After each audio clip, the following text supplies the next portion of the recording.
سر آج کل ایک بہت بڑا سانحہ ہوا ہے وچ از ویری پینفل، جو گریس مائیگرنٹ بوٹ ڈیزاسٹر اس کو کہہ رہے ہیں، جو کہ اللیگلی یورپ جا رہے تھے، جن میں پاکستانی بھی تھے. تو آپ اس کے بارے میں کیا کہیں گے کہ آپ کو لگتا ہے آر دے بینگ فورسڈ کہ جاؤ اور باہر سے کما کے لاؤ، یا ان کو اب فیوچر ہی نہیں دکھ رہا پاکستان میں جو وہ اس طرح اللیگلی باہر جا رہے ہیں؟ That's very painful. اب اللہ ان کے لواحقین کو صبر عطا فرمائے، اور یہ بہت پینفل ہوتا ہے. میں نے ابھی پریویس سوال میں آپ سے کہا تھا کہ پردیس کاٹنا بہت مشکل ہے. سنتے تھے بچپن میں نے کاٹا ہے نا پردیس کاٹنا، اور خاص طور پہ فورسفلی پردیس کاٹنا. یہ ایسا ہے جیسے کسی انسان کو نا ڈسیبلٹی ہو جائے، اتنی تکلیف ہوتی ہے. یہ آپ جتنی مرضی لیوش لائف بیٹھ کے دیکھ لیں کسی باہر کے پاکستانی کی، صرف 10% ایسے ہوں گے جو ایکچولی خوش ہیں. 90% جو ہے نا وہ صرف فیک کرتے ہیں، یا ہو جاتا ہے، یا ہمیں ویسے اچھا لگتا ہے کیونکہ چمکیلی دنیا دیکھ کے. یار یہ جو ملک ہے نا، یہ اللہ کی رحمت ہے. اور یہ اللہ کی رحمت اس وجہ سے ہے کہ اس میں آپ کے اپنے ہیں. اور جب کوئی بندہ بیمار ہوتا ہے، اداس ہوتا ہے، تھک جاتا ہے، میں بھی تھک جاتا ہوں کبھی کبھی، تو پھر گھر یاد آتا ہے، بھاگتا ہوں گھر کی طرف. ٹھیک ہے، وہ سامنے بھی آ جائے نا، آپ کے اپنے سامنے بھی آ جائے نا، آپ کا ڈپریشن دور ہو جاتا ہے. میڈیکل سائنس کہتی ہے. تو کوئی بھی اپنی مرضی سے نہیں جانا چاہتا. تو دیر آر فیکٹرز جو ان کو فورس کر رہے ہیں. اب میں اس پہ تھوڑی بات کروں گا دونوں سائڈوں پہ. کچھ لوگوں کو اگر کوئی پرابلم ہو تو میں ایڈوانس میں معذرت کر لیتا ہوں. دیکھو، ایک لفظ میں بولو نا، غیر یقینی صورت ہے، انسرٹینٹی. انسرٹینٹی جو ہے نا وہ سب سے بڑا فیکٹر ہے. اور یہ جو غیر یقینیت ہے، انسرٹینٹی ہے، یہ ہمارے ملک میں نہیں ہے. یہ بنائی جا رہی ہے، کریٹ کی جا رہی ہے.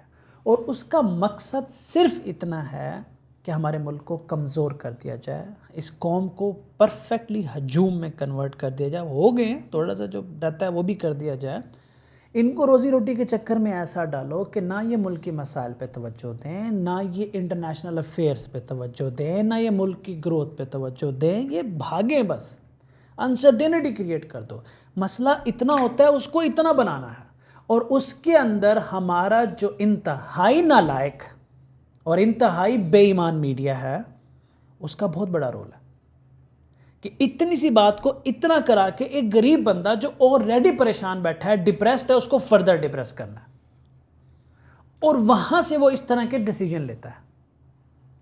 تو آج ان لوگوں کو، اگر جن لوگوں کو اتنی تکلیف سے گزرنا پڑ رہا ہے، تو اس بندے کا اس میں ہاتھ ہے جس نے یہ ساری غیر یقینی صورتحال پیدا کرنے میں اپنا رول پلے کیا ہے.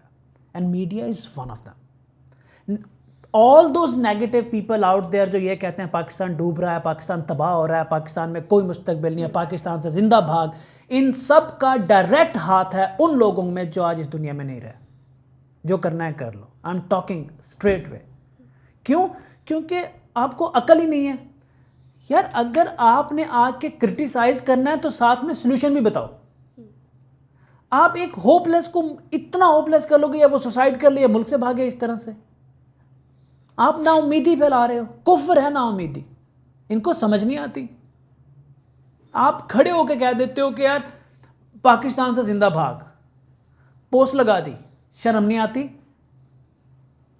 کہ یہ کبھی اپنے آپ کو، اور یہ جو کر رہے ہوتے ہیں نا اچھا خاصا کما رہے ہوتے ہیں. ٹھیک ہے، اور پہلے یہ بتاؤ کہ نالائکو، اگر تم اتنے کامیاب ہو تو فیس بک پہ آنے کا ٹائم کس نے دیا تمہیں اس طرح کے فضول پوسٹ کرنے کا؟ کسی کامیاب بندے کے پاس اتنا ٹائم تو نہیں ہوتا. اگر آئے ہو سوشل میڈیا پہ تو ویلیو ایڈ کرو، امید ایڈ کرو، ڈائریکشن ایڈ کرو، ایجوکیشن ایڈ کرو. ایک ڈپریس کو مزید ڈپریس کر رہے ہو، ملک کو تباہی. میڈیا کھول کے دیکھیں، میں لٹرلی ٹویٹر پہ آ کے 2 ہفتے نہیں ٹک پایا. میری پوری کمپنی کے آپریشنز نیچے چلے گئے کیونکہ میں مینٹلی اپسیٹ ہو گیا. اس قدر ایگزیجریشن ہو رہی ہے، گالم گلوچ چل رہی ہے، نا امیدی پھیلائی جا رہی ہے، اور سارے ادارے اس کے اندر انوالو ہیں. اس ڈر سے، اس خوف سے، اس غیر یقینی صورتحال سے جس میں یہ سارے فیکٹرز انوالو ہیں، وہاں سے لوگوں کو فورس کیا جا رہا ہے بھاگنے پہ.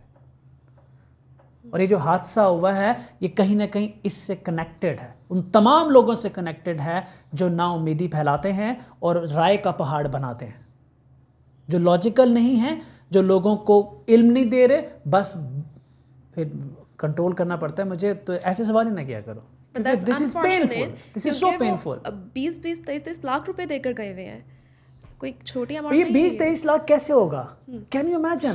یہ ایسا ہی ہے جیسے ہمارے بچے اپنے ماں کے زیور بیچ کے اپنی بکری بیچ کے نالائق لوگوں کے کورس خرید رہے ہیں، اور پھر جب وہاں سے فیل ہوتے ہیں تو ان کو لگتا ہے کہ میرا سارا پیسہ تو لگ گیا ادھر، اب میں کیا کروں؟ ان کے سامنے اندھیرا ہو جاتا ہے. اب وہ اندھیرا کیوں ہوا؟ کیونکہ کسی نے ان کو دھوکہ دیا. پھر وہ 2 نمبریاں کریں گے. ہو سکتا ہے کہ کئی لوگوں نے، کیسے پتا کہ لوگوں نے کرائم کر کے پیسے اکٹھے نہیں کیے ہوں گے؟ کیسے پتا لوگوں نے اپنے جائیدادیں نہیں بیچی ہوں گی؟ ہر طرح کے بائی اینی مین، جس نے 20-23 لاکھ دیا نا، اس کے بعد 20-23 لاکھ پڑا نہیں ہوگا، اس نے آؤٹ آف دا وے جا کے ارینج کیا ہوگا اپنی زندگی. اور اس کو پتا ہوگا کہ اس طرح کے حادثے بھی ہوتے ہیں اللیگل جانے میں، بتایا گیا ہوگا اس کو، پھر بھی اس نے اپنی زندگی داؤ پہ لگا دی. اس کا مطلب صرف اتنا ہے کہ خدا کے لیے اگر اس ملک کے لیے آپ کچھ کر نہیں سکتے نا، تو فضول کی بکواس کرنا بند کریں اس ملک کے خلاف. اگر آپ خود سے آ کے کسی کو ایجوکیٹ نہیں کر سکتے کہ وہ اپنے پاؤں پہ کھڑا ہو کے اس ملک کے ساتھ کھڑا ہو جائے، اس کو ڈسکریج بھی مت کریں، اپنا منہ بند رکھیں. آپ سوشل میڈیا پہ جو کرنا ہے کریں، لیکن نا امیدی نہ پھیلائیں، جھوٹ نہ پھیلائیں. اس کا امپیکٹ یہ ہوتا ہے، پریشان آدمی کو اور پریشان کر کے غیر یقینیت میں ڈبو دیتے ہیں، اور وہ اس طرح کی حرکتیں کرتے ہیں. سوشل میڈیا بہت بڑی رسپانسبلٹی ہے، ذمہ داری ہے یہ آپ کے اوپر، دیٹس اے فیکٹ. لیکن آپ دیکھیں اس کا استعمال کہاں ہو رہا ہے.